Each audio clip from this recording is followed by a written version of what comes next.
Las primeras semanas de la segunda administración de Trump han estado marcadas por una serie de medidas carcelarias increíblemente regresivas, reflejando muchas de las políticas propuestas en la agenda del Proyecto 2025. Donald Trump ha firmado órdenes ejecutivas para reactivar los contratos federales de prisiones con empresas privadas, poner fin nuevamente a la moratoria federal sobre la pena de muerte y endurecer las condiciones carcelarias para las personas cuyas sentencias de muerte fueron conmutadas por Joe Biden justo antes de dejar el cargo. Tal como se anticipaba en su retórica de campaña, el peso de sus políticas ha recaído principalmente sobre los inmigrantes, con directivas para aumentar los enjuiciamientos penales, ampliar la capacidad de detención y destinar recursos militares para lo que ha prometido será el mayor programa de deportación en la historia de Estados Unidos. Mientras Trump afirma falsamente que los afectados son criminales violentos que amenazan la seguridad de los ciudadanos inocentes, los arrestos del Servicio de Inmigración y Control de Aduanas, ICE, han superado los 1,000 en algunos días, con poca transparencia sobre quiénes están siendo detenidos y por qué. A pesar de su retórica alarmista de ser duro contra el crimen, no ha pasado desapercibido que, en su primer día en el cargo, Trump otorgó un indulto generalizado a casi 1,600 personas con cargos graves y/o condenas relacionadas con el ataque insurreccional al Capitolio el 6 de enero de 2021, incluidos aquellos que perpetraron actos de violencia contra los agentes de la policía del Capitolio. En las últimas semanas han surgido detalles aún más preocupantes sobre algunos de los manifestantes indultados. Varios han sido acusados de otros delitos, incluidos violencia doméstica y violación. El hecho de que Trump perdone a sus leales políticos, cuyas acciones delictivas entrarían en la misma categoría de criminales violentos que él dice querer castigar, deja claro que su administración solo finge preocuparse por la seguridad pública. Su verdadera prioridad es castigar a sus enemigos políticos y marginar a comunidades vulnerables, en su mayoría personas negras y latinas, para expulsarlas de la vida pública estadounidense. En esencia, la política de Trump y su partido se basa en la desechabilidad. Creen que, para asegurar el bienestar de unos pocos privilegiados, principalmente intereses corporativos de derecha y aliados supremacistas blancos, otros deben ser eliminados, ya sea mediante la deportación, la detención, la criminalización o incluso la muerte. Para decirlo sin rodeos, Trump está persiguiendo, deteniendo y desapareciendo violentamente a inmigrantes, la mayoría de los cuales no han sido acusados de ningún delito, mientras que los leales de derecha, condenados por delitos violentos contra el país, son liberados y celebrados. En pocas palabras, la agenda de justicia penal de Trump es solo una fachada. Dado el compromiso casi absoluto del Partido Republicano con la política de ley y orden, resulta irónicamente oscuro cuán inconstitucionales son muchas de las medidas de su ofensiva antiinmigrante. Entre ellas, su intento de modificar unilateralmente la Constitución mediante una orden ejecutiva para eliminar la ciudadanía por nacimiento y su reciente y espantosa sugerencia de trasladar a personas encarceladas a lo que sería, en efecto, una colonia penal en El Salvador.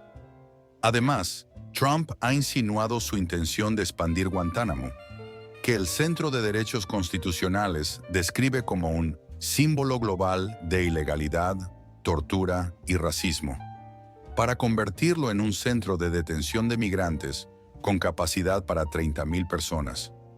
La verdad es evidente. El presidente está utilizando los mecanismos más brutales del sistema legal penal para castigar y aislar a personas vulnerables, mientras evade la supervisión legal y desprecia las protecciones garantizadas por la Constitución del país.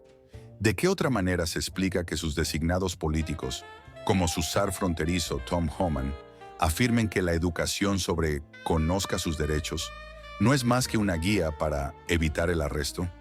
Ningún funcionario serio sugeriría que informar a las personas sobre sus derechos constitucionales interfiere con la aplicación de la ley, a menos que intenten ocultar la flagrante ilegalidad y crueldad de sus propias políticas. Si se observan los indultos de Trump a los responsables del ataque del 6 de enero, junto con su desprecio por la ley, y la Constitución, en el contexto de su régimen de criminalización, queda al descubierto el sistema de justicia de dos niveles en el país.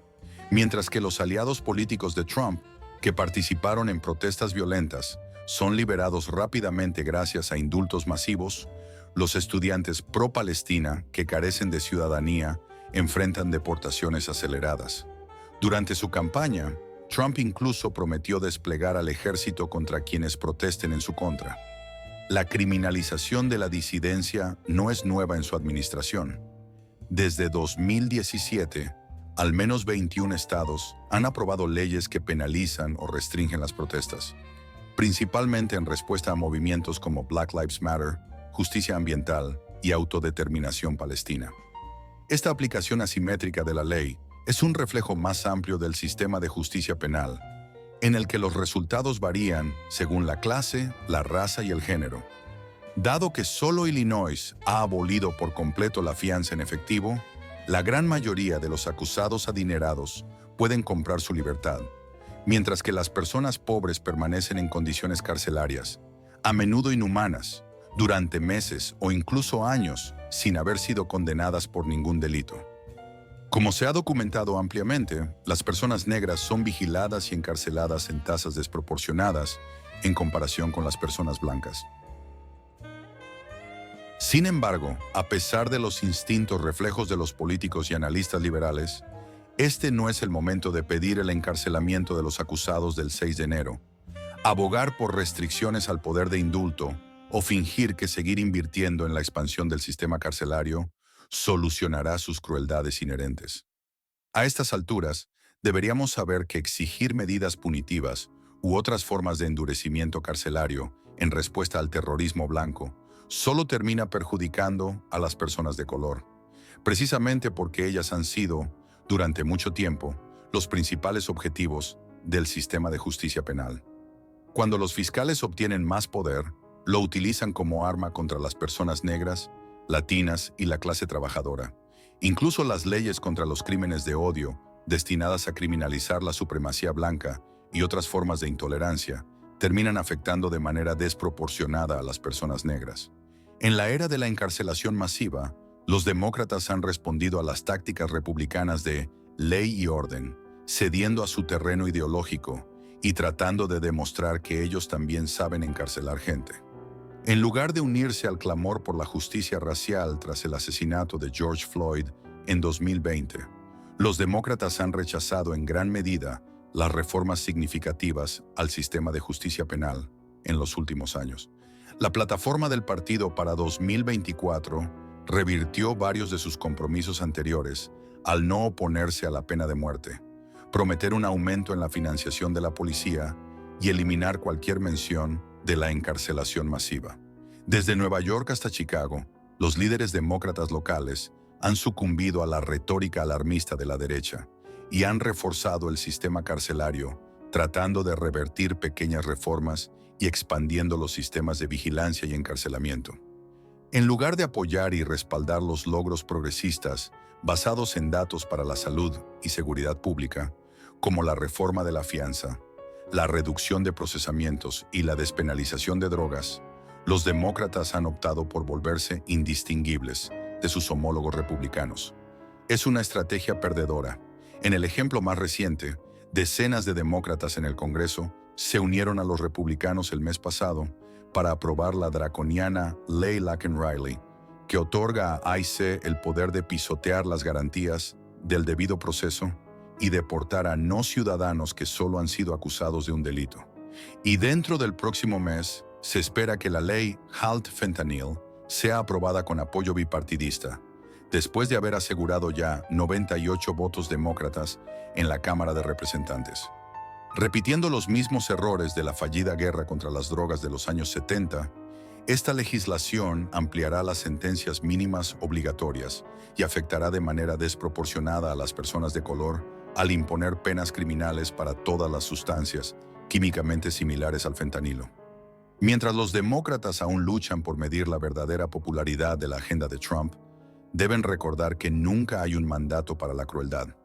El régimen de deportación y encarcelamiento de Trump representa una amenaza constitucional y existencial que exige una oposición feroz y unificada, no colaboración ni capitulación.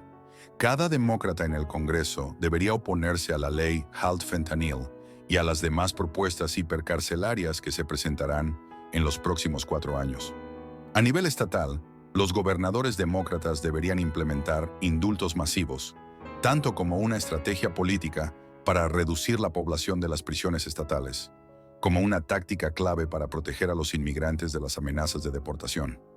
Durante los próximos 4 años, Trump justificará su política de eliminación violenta, etiquetando como criminales a todos aquellos que considere una amenaza: inmigrantes, proveedores de abortos, manifestantes de izquierda, personas transgénero, activistas pro-Palestina y de Black Lives Matter, entre otros. Los demócratas no podrán resistir a Trump proponiendo sus propias versiones de políticas de exclusión y sus propias definiciones de quién es un criminal. En cambio, deben rechazar la idea de que las personas marginadas o criminalizadas por el Estado son desechables y trabajar para defender la vida y la dignidad de todos. No solo es lo moralmente correcto, sino que apoyar a las comunidades más necesitadas es la estrategia más efectiva para la salud y la seguridad públicas, además de ahorrar dinero a los contribuyentes. Los indultos de Trump a los responsables del 6 de enero son una prueba de que su política carcelaria no está vinculada a la seguridad pública, y son aún más razón para que los demócratas rechacen, en lugar de ceder ante, sus acusaciones de que son demasiado blandos con el crimen. Trump ha desafiado la ley desde su primer día en el cargo. No tiene ninguna base para sostener sus argumentos. Al menos un partido debería comenzar a adoptar políticas inteligentes y audaces que realmente mejoren la vida de las personas. Al centrar su resistencia contra la criminalización masiva en los próximos 4 años, los demócratas pueden demostrar que realmente se oponen a los planes de Trump de ejercer violencia estatal deshumanizante y mortal, además de proteger a sus electores más vulnerables en una era peligrosamente nueva. Incluso podría ayudarles a ganar una elección.